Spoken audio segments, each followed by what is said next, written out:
really, really cool presentations today. So thank you all for coming out. My name is Jeremy Johnson. I am a lawyer. I do startup law in the Philadelphia and New York area. We had some minor hiccups yesterday with the snow, but I'm so glad to see such a big crowd. This is really almost standing room only, so definitely thank you all for coming out. We at the farm solo. Have you all been here before? Negative. Hey, well, now you're here. You got one person's been before, but I would like to say the rest of the world looks at New York for pretty much everything: fashion, technology, finance, all the different innovations. In many ways, New York looks to Soho for fashion, innovation, technology, and things like that. So you all in a good place. This is an exciting environment, and we want to make certain that you all can come here, listen to some presentations, learn how you actually pitch your idea, judge them as well. If you all have them captive, have you all signed up for captive?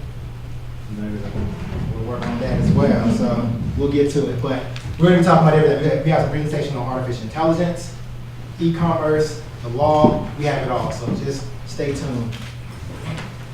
We have some pretty cool judges here that we're going to focus on. So those judges can come present themselves. We have some good networking opportunities. The first up, we have James to come present. James is also the creator of this event. Hi everyone, thanks for coming out. Like Jeremy said, I founded this event, Pitch Night NYC, back in June, so I'm really excited to hand off the reins to him tonight and get to sit back and be a judge for the first time. As well as founding this pitch competition, I'm also co-founding a co-working space down in the Miami area and going to be the community manager for that as well. So anybody who's down there, I think I met one person from Florida, come have a chat with me afterwards about that. And anybody who's interested in pitching at future events, come have a chat with me as well. Hope you guys enjoy the show.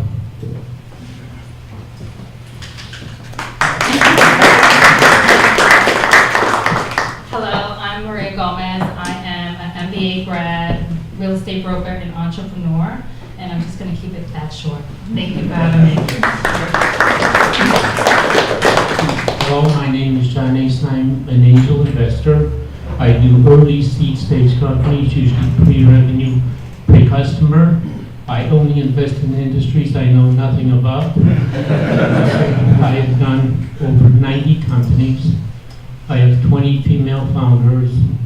I have about 30 active companies right now. If you add the sale prices of my 5 biggest exits, it exceeds $4 billion. And my biggest accomplishment is my daughter's an angel investor.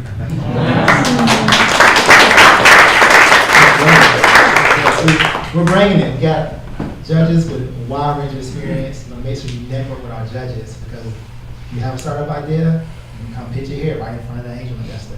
And the one thing about this event is that we're doing it every single month. Like I always say, a lot of times universities do it once or twice a semester. Other organizations, they'll do it sporadically, but we're here every single month at different events all across the city. So if you want to present, send us an email, send James an email, we can get you in the pipeline. So I'm excited about it. Are you all excited? Hell yeah. So we have some pretty, I guess, strict guidelines for how we want to present. We want to make certain that this is something real and something that light and fast, that you can actually get something out of it, as well as the presenters can actually learn from it. So we have 4 startups: artificial intelligence, dealing with CRM, dealing with e-commerce. We have urban garden. We have a wide variety of different presentations today. And it's going to be 6 minutes. So I'll give a bell sound at the 1 minute mark, and then at the 1 minute mark, the next sound you hear will be like a gong. So you all time it as well to make certain that they are actually on it. But put the pressure on them. Now I'm joking, but we're going to judge it based on certain guidelines. The pitch, maximum 10 points. Q&A, maximum of 10 points. The business plan and the marketing strategy, each maximum of 5 points.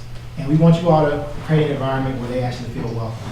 To get here and present your idea out to the world to judge is something that's not really something everyone wants to do. So we want to make sure this is a welcoming environment and that everyone gets a round of applause before and after the presentation. Good? And also, we want to make sure your phones are on silent. We want to be respectful to everyone as well. We have a recording, So we're doing it official. This is with the broadcasting company, and so you can follow him on his website as well as on YouTube. So, as well as follow us on Facebook and Instagram. These are our hashtags. We want to make certain that this is social. Like, this is social media. It's a social world. So if you have your pages on public, your pages on private, make them public. So somebody told me that yesterday. Make your stuff public. This is social media. Be social. So that's our hashtag. Tag us in it, and we can go from there. So the first presentation we have the company called Well. And so we're going to give him a round of applause, and he can come over and he can present. In the meantime, I can introduce myself. My name is Seymour. Have you ever heard of a country called Azerbaijan? Yes. Yes? Okay, good. I could see some name. I'm glad you didn't say Aze what? Because when I say some of the times when I say Azerbaijan, they're like Aze what? I come from Azerbaijan. Now just go back.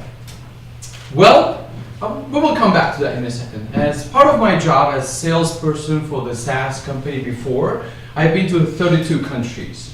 And when you travel a lot, you get a lot of exposure, a lot of experience, a lot of culture.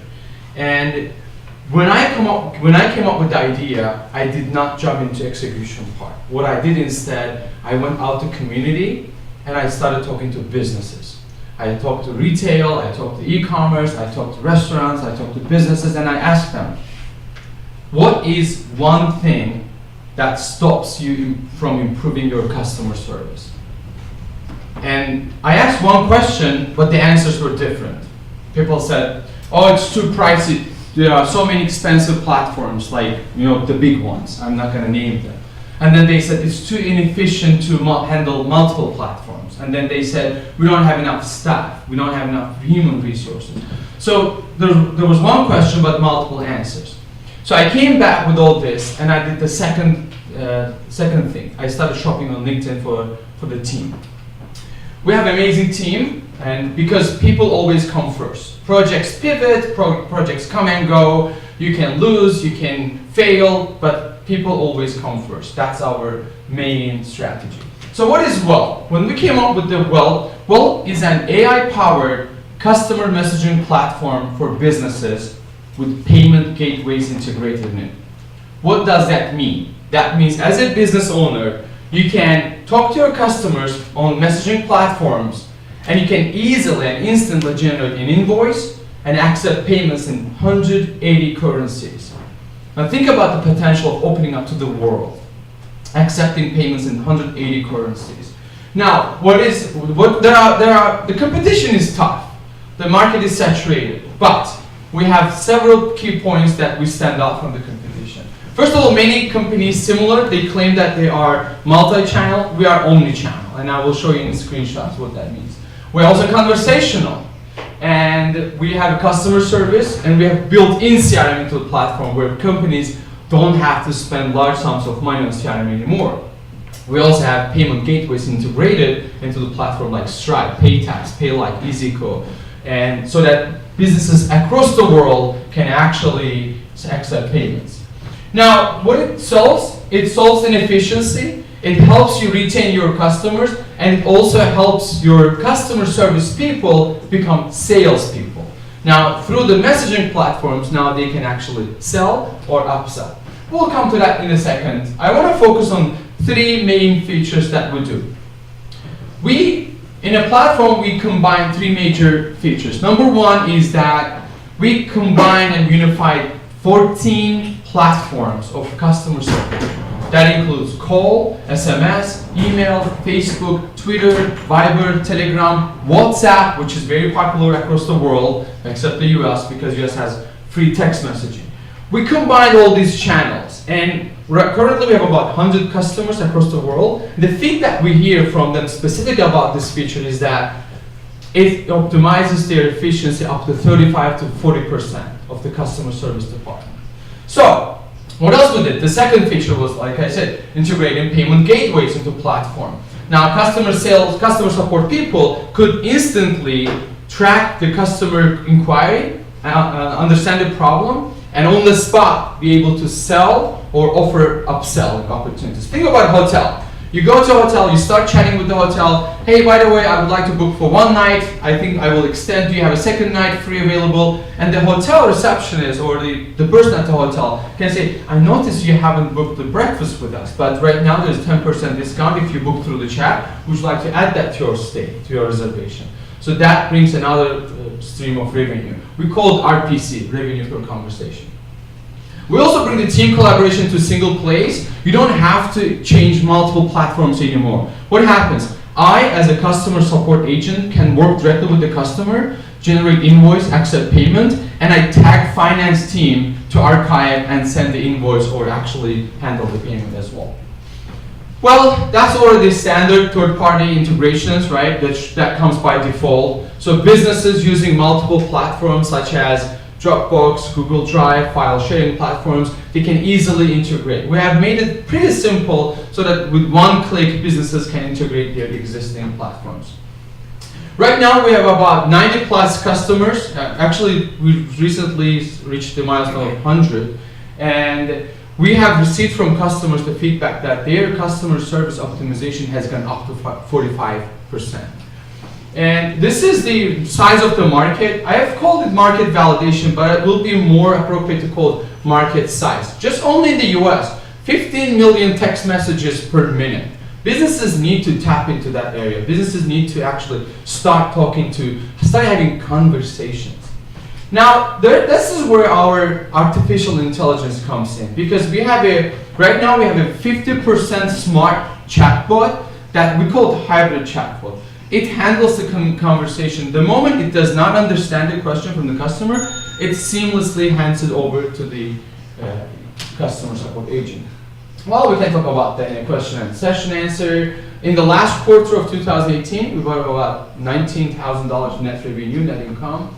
And we're raising about $300,000, up to 10 to 15%. We got $130,000 of a pre-seed right now, and for 7% of convertible note.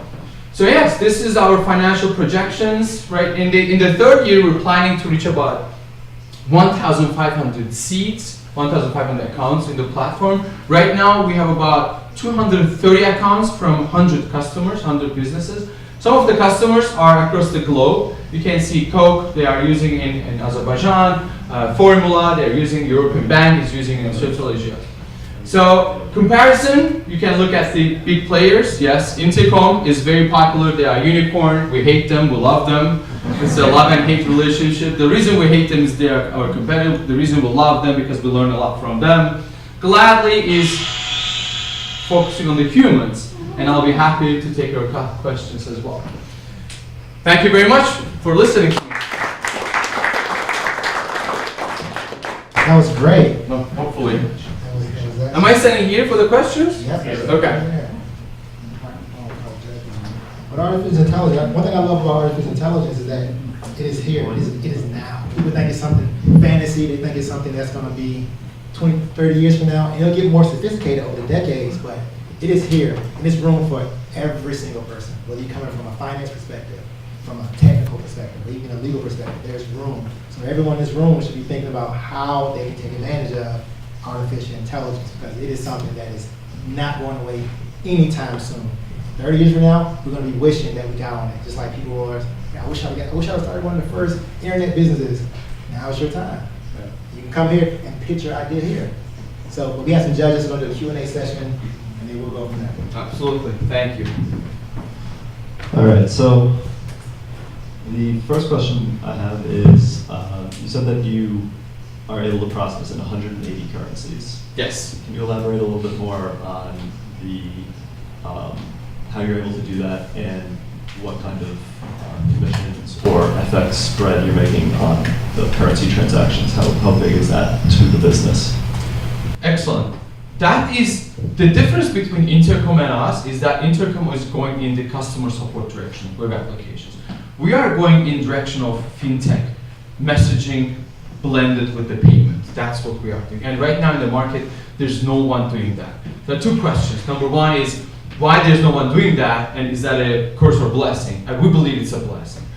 We have integrated Stripe, Razor Pay for India, Stripe for the US, Pay Taps for Saudi Arabia, PayLike for Finland, EasyCo for Turkey, and Teller for specifically United Arab Emirates. So we are able to cover across the regions. And when I say 180 currencies, it's through these payment gateways. At this point, we are not charging anything in terms of the transaction fee, but in the later stages, when customers are becoming stickier with us, and it will be hard for them to leave, we may introduce, I know it may sound evil, but we may introduce a new, let's say, business model that if they process more than a certain amount of invoices with us, we may introduce a transaction fee. But that's right now in the pipeline, we're considering that. I hope that answers your question. What is the current pricing model? The current pricing model is, if you go back. The current pricing model, actually we are positioning ourselves in the right place. I'll go right here so that you can see the pricing. So we have about 1 to 5 seats, $55. The more you buy, the cheaper, the less you pay actually. We want to make sure that the businesses feel comfortable in terms of coming to us, and they have 30-day free trial. Now, if I could do, I know it's not appropriate to do price comparison, but let's look at the Intercom's basic package and then the Cube. I personally got on Cube website, I messaged them, I said, why are you guys so expensive? And that's per person, $500 per person. They said because most likely there's a value and our customers see a value. The good thing about Cube is that they don't have a limit in the messages. Intercom has, we don't have a limit.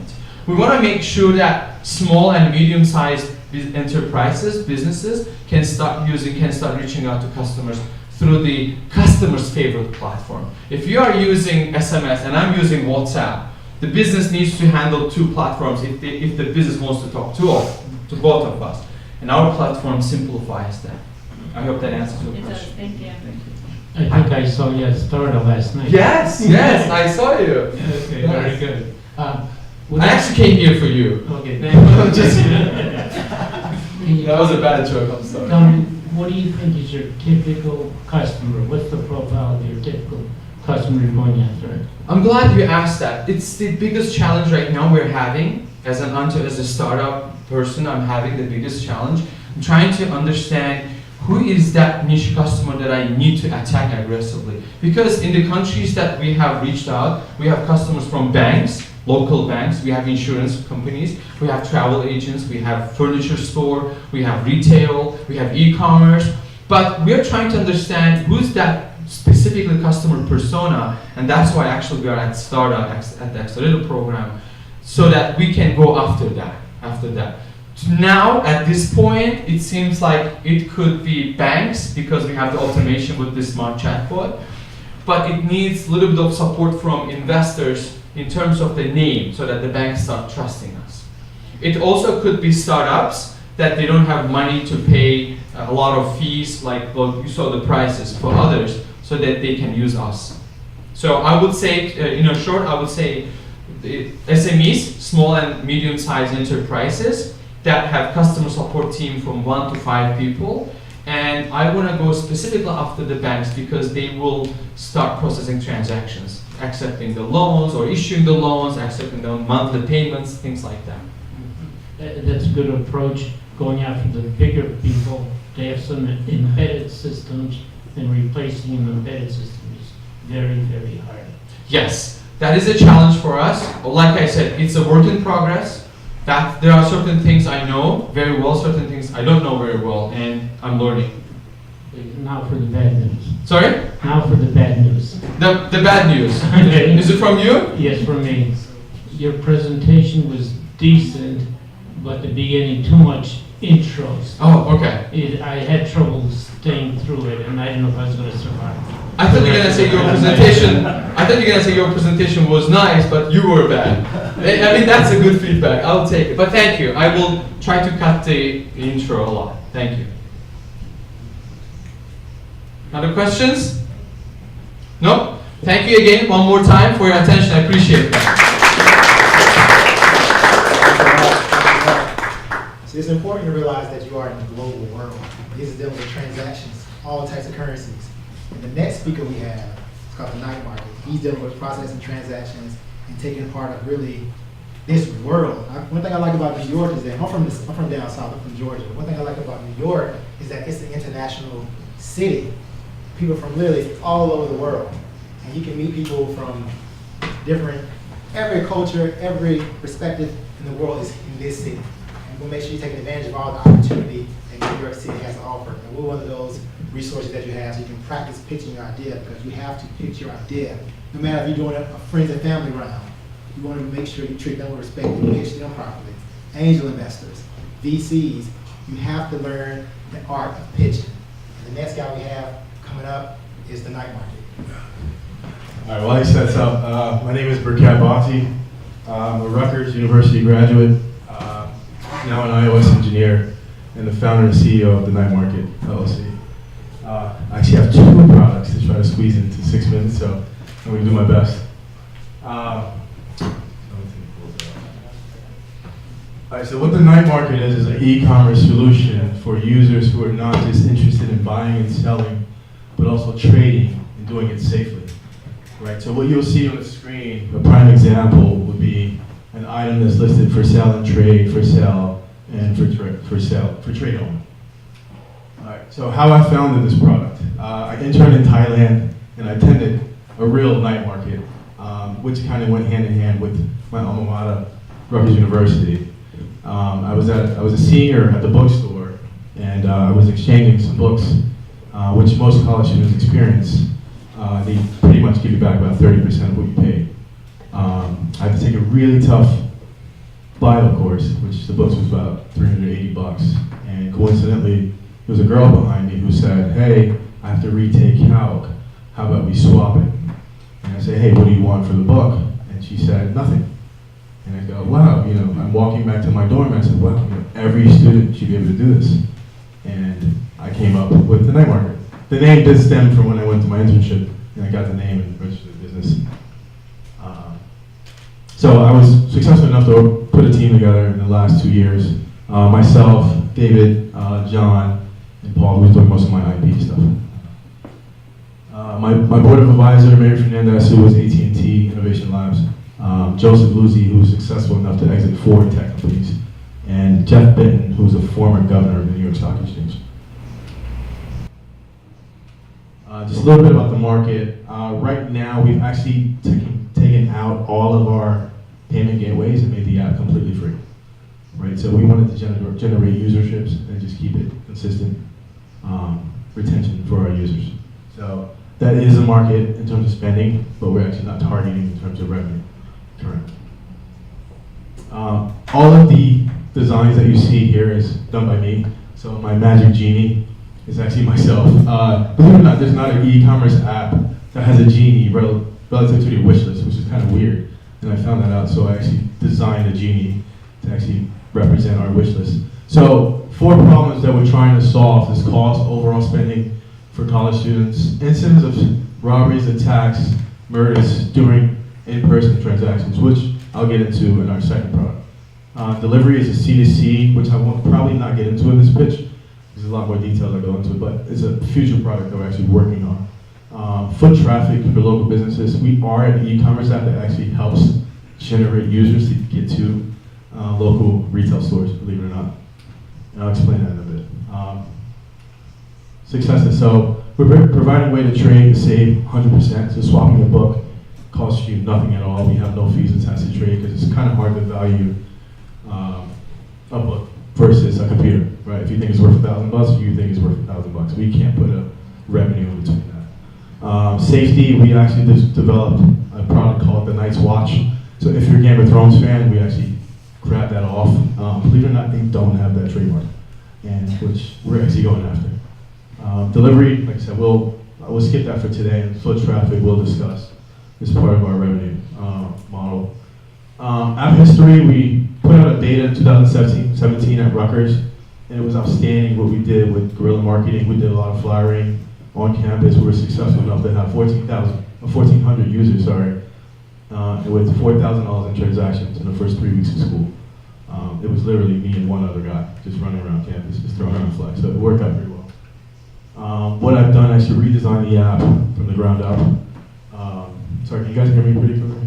I redesigned it from the ground up for iOS, and we actually just relaunched this about 3 weeks ago. It's actually available in the App Store right now. Within 2 weeks, we got about 50 returning users and about 670 items already on with no marketing.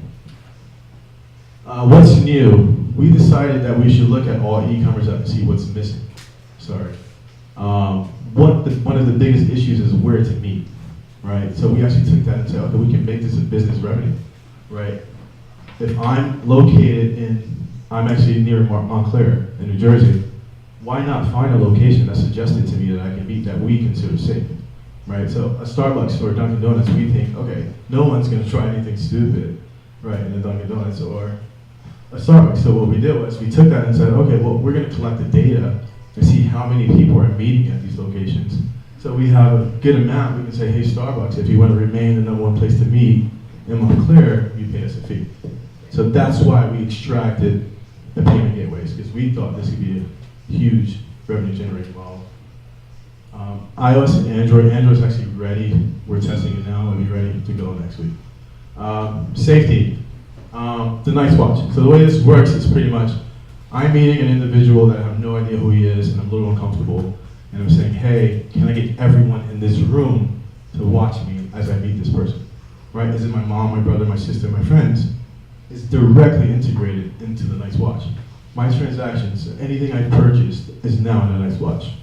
Right? So if you wanted to set a watch for this pitch night, you can do so. You can say, everyone who's attending, turn on your watch, and you guys can see, I can see, okay, who's all headed here right now? How far are they? Not only that, you can also see what's your battery life if you're a parent who's watching a kid, right? I have 4 kids, one studying abroad in Paris, one's in London, one's in California. I can watch all 4 at once. So emergencies is one of the things we're targeting. A prime example would be the parking shooting in Florida, right? This is one of the main reasons we created this thing is there a way to say, if everyone in this room, God forbid an active shooter walk in here right now, who can you notify? I have a watch list of 100 people. 3 taps on our screen activates and notifies all 100 people, right?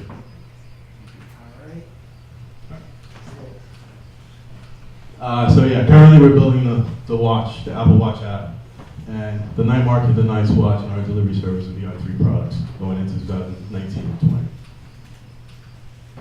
right, let's Thank you.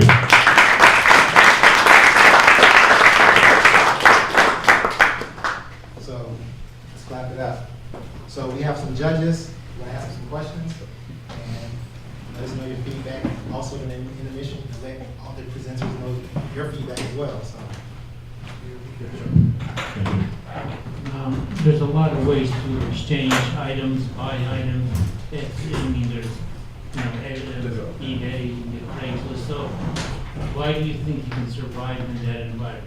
So after all of our research, we will be the only e-commerce app catering to safety. So Letgo, OfferUp, Craigslist, you can name 100 of them. None of those guys are catering to saying, what happens to my users when they meet someone unknown? Right? So there's a huge amount of incidents of people being robbed or being trapped into a transaction that's actually not really legit, right? I can offer you an item and say, okay, I have an iPhone. I'll trade you for your Samsung, but I don't have an iPhone. I'm just reeling you in to rob you for that Samsung. So that's why the watch comes into play, right? So we said, okay, not only is it just a tracking mechanism, we try to stay away from tracking, we say more monitoring. I create a watch list of 30 or 40 friends that I know that's gonna keep an eye on me as I meet. So this is our niche mostly, and what we wanna do is actually partner with all of those e-commerce apps and say, hey, use a nice watch to keep your users safe. Right. So that's actually part of our business model in the future. What do you do if they rob your watch? Well, that's inevitably unavoidable if you decide to shop online. And I don't think any e-commerce app is guaranteeing that you're going to be safe as you buy when you buy something online. So. Is there something that you're doing or capturing from the user to be able to identify this person and make sure that they're a real person and they are who they say they are? Yeah. So what we're doing now is we're verifying, just right now it's a verification email, and what we're putting in now is profile pictures that's kind of legitimized. And so you're just verifying email We're addresses? verifying email. So, and what we do is we assign each user a specific, what we call a night ID. Right, so if I wanted to add someone to my watch list, I'm not using a username because someone can always change that. I'm not using an email because someone can always change that. Your night ID never changes. So if I'm adding someone, I don't accidentally add, God forbid, someone I don't know that's going to be keeping an eye on me, and I'm thinking it's my cousin, and it's actually someone random in New York City that's actually watching. If that answers. Kind of, maybe, but not really, because if I do encounter some danger from somebody that I'm exchanging the product with, and this person are put in false information, then there's no. Well, the three things we're doing right now initially is we have a reporting and flagging mechanism. So right now there is no delivery. You have to meet in person to exchange an item. Right. So if someone shows up and they don't look like their profile picture, you can actually leave a review. We actually make this exactly like Uber. And But can't they put up a false profile picture? yeah, but after you meet them, you can actually leave a review and say, report them to So us like and a say, crowdsourcing. oh, this guy actually doesn't look like his profile picture, and we get that in the back end. But I would have already gotten robbed at that point. Yeah, but that's why we suggest Starbucks and Dunkin' Donuts. So we've taken a few areas where we're thinking initially we can use these things to kind of keep our users safe. It's no one can actually guarantee safety, right? Because Right. for us to write that in a legal document, it's kind of can spin around and bite us. I was just kind of making a suggestion that maybe there's a stronger way to verify this Yeah. person, so that this way I know definitively that Yeah. this is who I'm meeting, and so that if something happens, that not only do people get to watch me get robbed, we could catch this person. Yeah. You know? So there is some discussions about the Airbnb model and how they verify people. So we're fairly new, so we're actually just introducing it, and we'll graduate and scale out to that level. I got another question. I'm Sure, sorry. go ahead. And how do you plan on generating revenue at some point? So the initial part is, right now we're raising capital to kind of go through a marketing campaign, because we have the tech capabilities. Just our guerrilla marketing is a little heavy on us. We're gonna go foot by foot, go dorm by dorm and put up flyers and stuff. So what we're doing is actually putting together a marketing campaign with whatever money we raise to kind of scale out at Rutgers to start. And those pickup locations we think would be a really good idea of saying, okay, well, we have 4,000 users, 300 met at Starbucks. So Starbucks, would you like to pay us $30 to start to be the number one place to meet at Rutgers University? So you'd be getting that? Yeah, we're getting a SAP structure to kind of put. Okay. Okay, she kind of took my question. Oh, that's fine. But, so then, you get the money, you're gonna build out marketing Yeah. strategy, and then once you get, X number of users, do you have a plan for how you're gonna continue to market it and scale it? Is it always gonna be kind of a grassroots college thing? Yeah, so- Or is this do you see this kind of for the general population? Yeah. So right now, initially, we took the college population, sorry, not because I went to Rutgers, because it's concentrated, and we can say, okay, we have books, right? Because that's one thing all college students need. And if they're trading and swapping and buying and selling, we know that it's working. So we've opened the app up to 20 categories, right? New moms, right? The sneaker community is huge, right? We say, okay, I have a pair of Jordans and I want to trade for a pair of Yeezys, which is great. We're actually doing a sneaker show this weekend just to test out the app. So that's a community that we're actually targeting, which two products that's out there now, StockX is huge. Goat is another one that's huge, but they're not doing trade. So we want to be the third guy to come into that community and say, hey, all of these events are saying buy, sell, trade, but they don't have a mobilized platform to kind of do it on. So here's a way of saying, I'm at a sneaker event, I'm going to offer a guy here right now a trade, and I have to wait to see who wants it, right? There's 5,000 people here, and I'm getting 1,000 offers. I can accept or decline. On your presentation, you used your genie. And I think that's kind of cute. Yeah. Once or twice, but then it becomes very overpowering. Yeah, well, we don't keep in the app itself. We don't keep the Yeah. genie kind of all the time. The most valuable real estate you got on your slide, you got this big genie. Yeah. It's not good. Yeah. Thank you. Can I ask you a question? Or Yeah. is it all the way to the microphone people? We just got the judges to do it, so let's clap it up. Thank you. So security, I mean, it's a massive industry. People want to feel secure whether they're in their houses, whether they're on the street, or even when they're making transactions. So it is a massive industry that we should all be thinking about, figuring out how we can potentially get involved, if not disrupt it. Like you talked about the secondary market for sneakers. A lot of that is still, I mean, you see the lines at the Foot Locker for buying the new limited edition Michael Jordans. So it is a massive industry that we all should be looking towards to disrupt. And our next speaker, he deals with protection as well, but it's more so with intellectual property, people that create patents, how to protect yourself, and how to connect yourself with lawyers dealing with artificial intelligence as well. So the next presenter is Inventor, so we want to clap it up and bring him up. Hi everyone, my name is Manu Steven. I'm the CEO and founder of Inventor, where we're building AI-driven invention discovery. So Inventor really got started when I was previously living in St. Louis. I actually just moved to New York last week. But I was working in the Department of Neurosurgery at Washington University in St. Louis and got to be part of some really cool projects like helping build the world's first dissolvable brain sensor, which was then published in Nature and on CNN and a number of cool sources. But there was a question that kept coming up, which was, has someone else out there already done this? Or can we actually patent this? And the problem is that, this is super important for small and medium-sized businesses. So imagine that you're a startup that's doing 3D printed organs or self-driving cars. Understanding if you can protect your intellectual property, protect your actual technology with a patent is super important. It can allow for 35x greater increase in funding and employee growth, and especially when you're an early stage company, that means it's over 80% of your business value is in making sure that you've actually got that protectable technology. But the problem is that deciding on the inventions to protect gets to be incredibly costly and time intensive. I mean, to evaluate one single invention can take $1,000 to $3,000 or 1 to 3 weeks. But the problem doesn't really stop there. The whole process itself is complicated and time intensive. If you're a company, understanding what the right strategy is on how you should patent something, or even finding the right attorney. Right now, a lot of startups are just Googling patent attorney and hoping for the best. And on the other side, patent attorneys actually have quite a bit of trouble finding clients with patent-ready technology. So they'll have maybe 30 conversations, and one of those will lead to a second conversation, not even an actual paying client. And that's where Inventor comes in. At Inventor, we've built a web app that combines AI and attorneys to help companies discover patentable inventions in 24 hours. Now we do that by allowing companies to input their inventions, and we turn that around and deliver a quick score and report. Think of it like a credit score, but for your invention.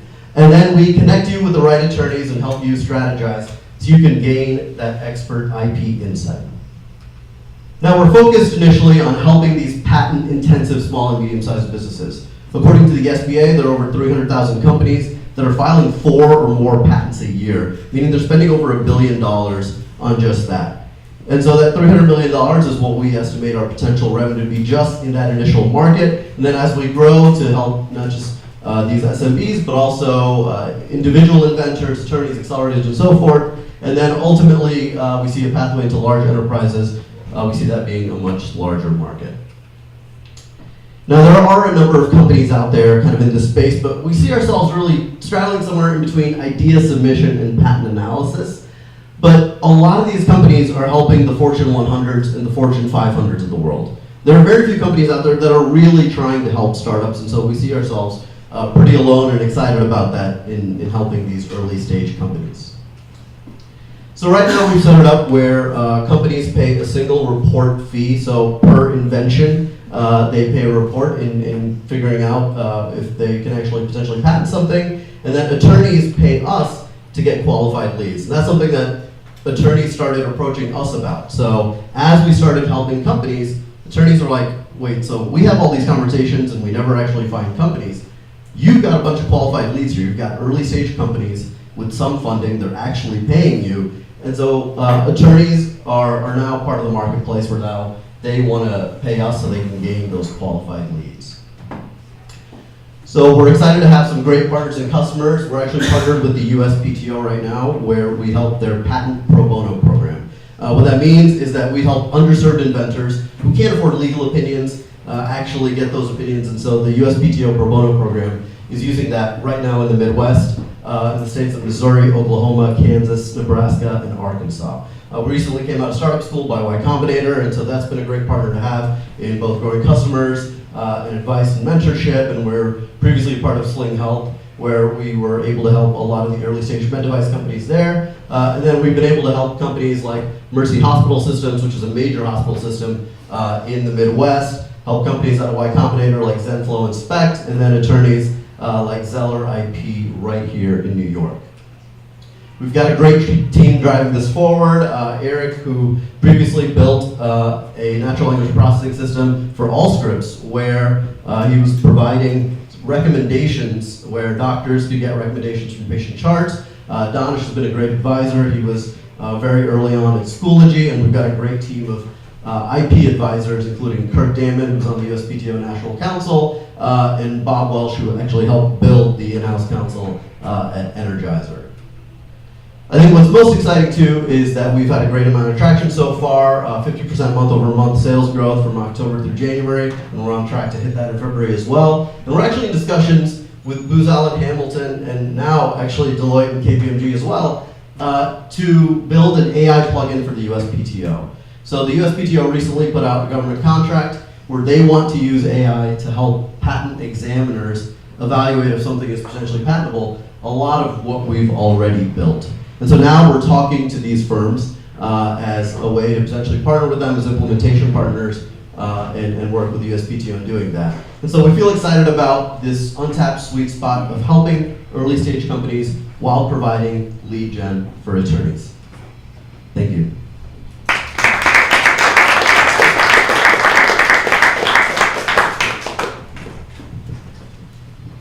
That was perfect. That was great. We got some, get straight to it. I know you want to ask a question. You're burning questions, so go ahead. All right. So you're helping everybody with their IP stuff. And what about yours is defensible? What IP do you have in this? What's stopping the other players from kind of swallowing it? You said your competition is mostly focused on enterprise, right? And you're going to kind of focus on the SMBs. If they decided to get into that space, what's kind of insulating you right now? Yeah, so we actually did file a provisional on kind of the process of what we do in both the scoring and kind of the interaction, human interaction portion. So that's one piece in terms of protection. The second piece is that I feel that this is really kind of turning into a marketplace. And so we want to achieve strong network effects. And oftentimes that's really kind of a very defensible method that's kind of been proven out. And so ideally that's what we're hoping to achieve as well, in addition to the IP protection. I have a few questions. Yeah. What information is in the report that's useful? Yeah, so I might actually have something here. So we usually take essentially just like a one-sentence description from the inventors themselves, and we provide a score and all sorts of results. So the results themselves are really kind of the core aspect of it, where we show the claims in a patent, which are really kind of like the meat of what is this invention. And so the reason we're using AI and natural language processing in this is because patent language is super complex and intentionally vague. And so, you might be talking about a camera without even ever using the word camera. And so we want to make sure that the results that are shown are not only relevant, but, we're kind of catching things that a human might miss. So that's what's in the report. Have you generated revenue? We have, yeah. So we just started generating revenue in October, I'm sorry. And so we've done about 10K in revenue so far. Okay. And what is the market size?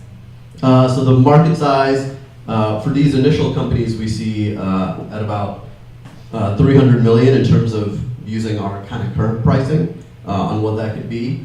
And so that's just for these patent intensive startups. But right now they're spending over $1 billion, just these kind of initial patent intensive companies. Now, in the startup world, one of the big excesses is lawyers generating patents for startups which are totally worthless. And so, because you get a startup, goes to a lawyer, can I get a patent? And the answer is always yes, it's never no. Mm-hmm. And Guy Kawasaki, and if you know, he's got a formula for valuing patents for funding purposes. For every patent you have, we subtract $50,000 from your valuation. Okay, so are you gonna address that issue and being able to say, no, this is not patentable? So he may be talking maybe about software companies, for example, where patents are less important. Currently, in terms of how the USPTO works, if you're like a med device company, you're not going to generate revenue for a long, long time. And so patents are a very, very important part of that valuation. So those are a lot of the companies that we're currently helping, are industries where patents are still super important. But for example, for most software companies, you know, a patent really isn't necessary, and I definitely agree with that. Yeah, I've gone through, I think, 7 or 8 patent fights already. And it basically just drags on, and the patents didn't turn out to be of any value. And part of what's been valuable for, you know, in the reports that we've done is we've gone straight after these companies where now they get a score of saying, you know what, maybe it's not worth pursuing this. And attorneys actually find that useful too, where they want to build trust with their clients. They'd much rather have a client that they're not getting maybe one patent out of, but a client that's growing and there for 10, 20 years, and you know, has a large portfolio and is actually a successful company.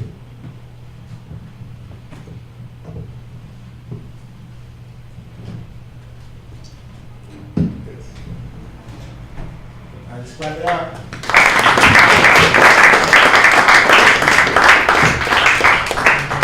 Thank you for that great presentation. As I said, one more speaker. Then we're going to go to intermission.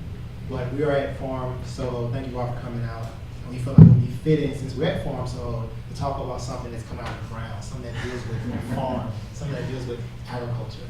And so the next speaker deals with exactly that. So let's give him a round of applause. And thank you. Thanks for having me, guys. All right, so the most important thing for me right now, because I'm last, is to be short. If you hear a bell or any kind of weird sound effect, it means I'm failing. So I will try to get this done as soon and as quick as possible.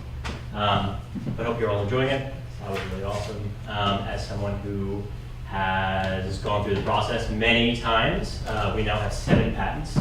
That probably would have saved us, I don't know how much money, but a lot of heartbreak. It's been a real big pain in the butt. Yeah, patent discovery is tough. All right, so not to just pump this guy. I am, my name is Zach, I'm a gardener. Got a question for you. Has anyone tried to grow anything in New York, in like Boston, any like real city? Not a lot, well, a couple people. You don't need to be hesitant. It's really hard, like really, really hard. And we're working on a solution to solve that, make it a little bit easier. So I'm working on a security alert. It's really the best gardening tool around. Yeah. I'm not a good MMC, guys. All right, so thank you. All right, so so I know I asked if anybody here has gardened before. It sounds like a couple people have. Has anyone had a hard time doing it? Nobody's had a hard time doing it. I'm working on the wrong project. Well, you guys are probably the only room I've ever talked to where people have said they've not had a hard time. Most people have a real hard time. About 2/3, a little bit more than 2/3 of people who garden say they have extreme difficulty or dissatisfaction growing a garden in a city. Even among experts, self-proclaimed experts, more than 90 or about 90% of people don't know the right plants to grow for their own space. So I'm working on a solution. It's Grow Squares. It's a 2-part gardening solution designed to be fun, productive, and more than anything else, crazy simple to use. It's made with a series of modular toppers, which I'll probably pass around in a second, and an app that'll kind of help you out along the way. So what does the app do? Primarily designed to tell you the right plants for your space. So to do this, take your phone, tell us the exact size and shape of your particular plot, then place it on the ground. Within about 14 seconds, we've gotten down to like 12 recently, it pulls from a variety of different agronomic and environmental databases that tell you a lot about your space. So your sunlight levels, your wind levels, your rain, everything about that microenvironment, and it outputs the best combination of plants for that particular space. Not only that, it identifies the missing nutrients, bacteria, minerals, everything you need to help remediate that particular area. What we do is we place them, gather them all together, smush them all in a square foot box, at the center of which is the seed of the plants that our algorithms output that work for you. We then wrap them in this nutrient-rich casing, put them in a box, and ship them out to users, where upon receipt, all they gotta do is water, where germination happens, and you can start growing your garden. So not only that, but sometimes people have a hard time gardening once they've received it. The app kind of helps you out along the way. So it'll tell you exactly when, how much to water, when to pick, when to cull, everything one needs to really grow a garden incredibly simply and with kind of holding your hand. So this is our garden topper. I probably should have taken this out before along the way. I hand it to the judges. It is made up of about 20 different proprietary material, about 16 there, but we're getting up to 20. Everything you need for that space. Lastly, the wrapping that you'll see, sort of funky, it's actually made out of mushrooms, which helps to, as it biodegrades, continues to fuel and add nutrients to your space. Our app has got a bunch of functions. So obviously, primarily designed to tell you what the right garden is and the right amount of water. But lastly, if you have a problem, you kind of take a picture. And we're working on a machine vision platform. It'll be able to tell you exactly what's wrong with your garden based on kind of the curling the leaves or the spacing of the white spots. If people, as a kind of a network is done, we start identifying disease vectors and are actually able to send you remediants. So we can identify problems before they can ever surface. We're not the only people kind of gardening right now. There's a lot of people in this space. However, we're the only company that uses a big data push. So rather than putting a hardware thing, you stick in the ground, it'll tell you how much water there might be. We use a whole set of outside data providers. So LiDAR data, we get Dorothy here, synthetic aperture radar, all of these things that'll really tell us exactly about your plot down to a 1 square foot level. So every foot in the city is plotted. Gardening is actually not that small of a space. Last year, $4.6 billion spent in the 100 largest cities. So that's just, you guys know and love all these cities. It's a little bit bigger when you plot them out. Coincidentally, the two fastest growing subsegments, millennials and call them well-off families, they're the two fastest, they're the ones we've actually had the most traction with. So these things cost 15 bucks a pop. Right now, they cost us a little bit more than that to make. However, at scale, we can get them down to about 2 bucks a pop.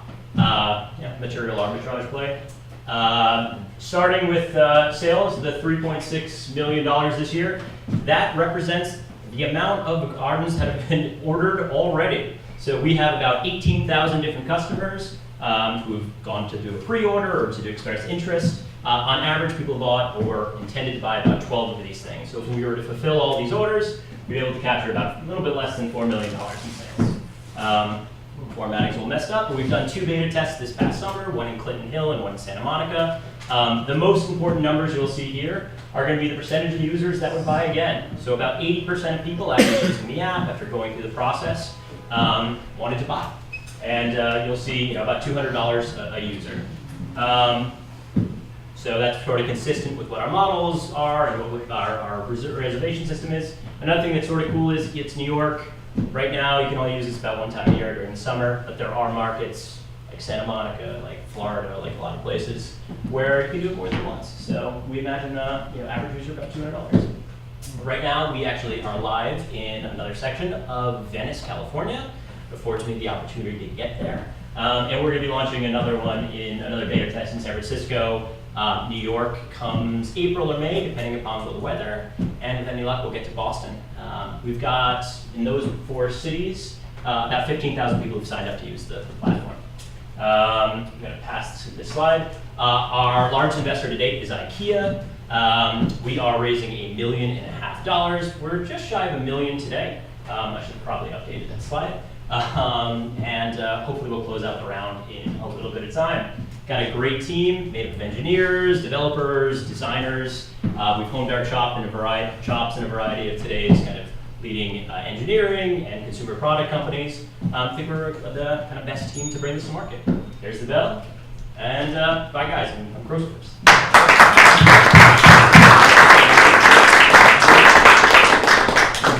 Very, very good presentation. I was an orchid grower. I had a big greenhouse. Oh, And I really? used to grow orchids and stuff. Where? New Jersey. Very cool. Yeah. Question, how do you, is that just a smartphone you put on the ground?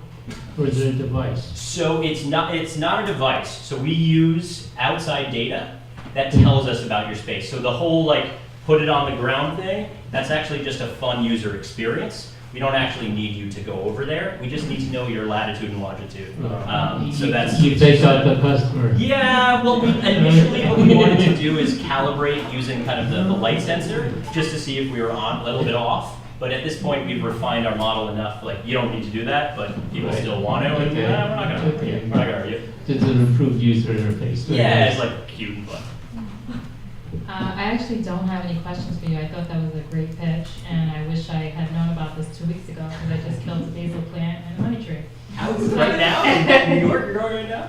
Well, it was in the house and it's Oh. outside, but thank you, great. Yeah, great job. I guess my question is around the marketing strategy. Can you just elaborate a little bit more on how you plan on acquiring customers, customer acquisition costs, things like that? Yeah, so I'll be honest, our big push has not been in customer acquisition. We have more than we know what to do with. We're trying to do fulfillment. Our second largest investor is a big marketing company. We actually had a big sit down on Monday about our customer acquisition and kind of what the ethnographic, demographic, and psychographic drivers might be. It is largely Facebook and Instagram and sharing and kind of fostering some of those communities. Facebook and Instagram have tremendous products as well that we've been able to tailor. We've got a pretty good idea what the customer acquisition cost. Thus far, of the people who've signed up, it's been zero.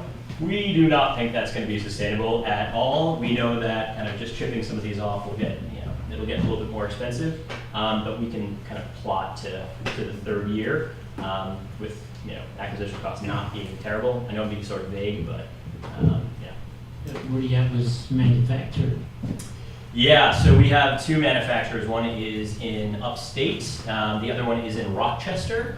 So like, I don't know if this thing's still going around, but there's like a mushroom shell that's made in Rochester, and then the internal contents, the paper, all that kind of stuff is made in the Hudson Valley. And then we have a third-party logistics company that is independent of that. Obviously, we're not going to have two unique manufacturers put into a third-party logistics and then send it. We're kind of working on that. The other issue with that is our manufacturer can only produce, at this point, about 140,000 units over the course of the 3 months that we have the line. We obviously need a second manufacturer, but we're just shooting on 140,000 units right now. Oh, can I ask people now? No. We're not allowed to ask. Questions are just for the judges as of right now, but let's clap it up.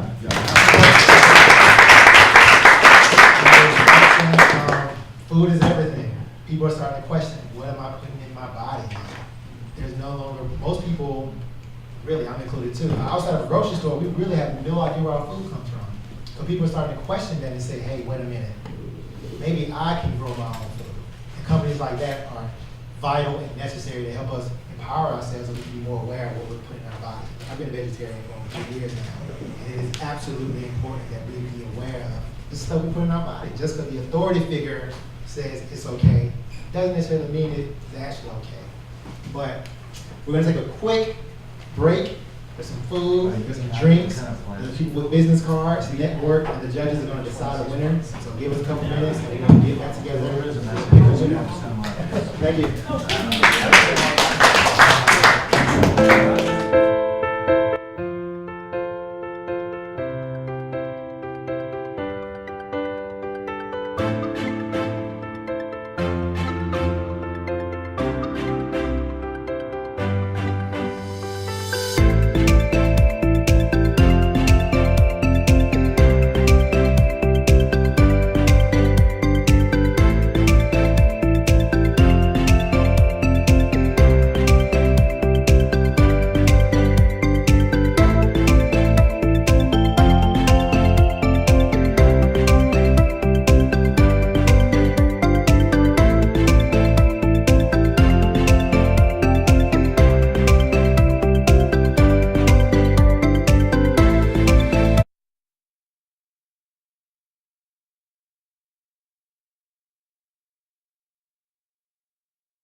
speakers. I hope you all learned some things. Hope you all saw some things that you want to incorporate to your future presentations, as well as the things you don't want to do.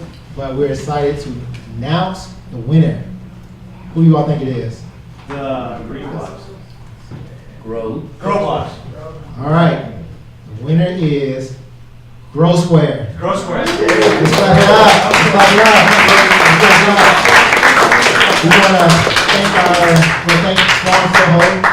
We want to thank our judges. Make sure you get to know them. Make sure you get a lot of business cards and actually follow your business cards. We also want to thank Real Broadcasting Company. Let's clap it up for him.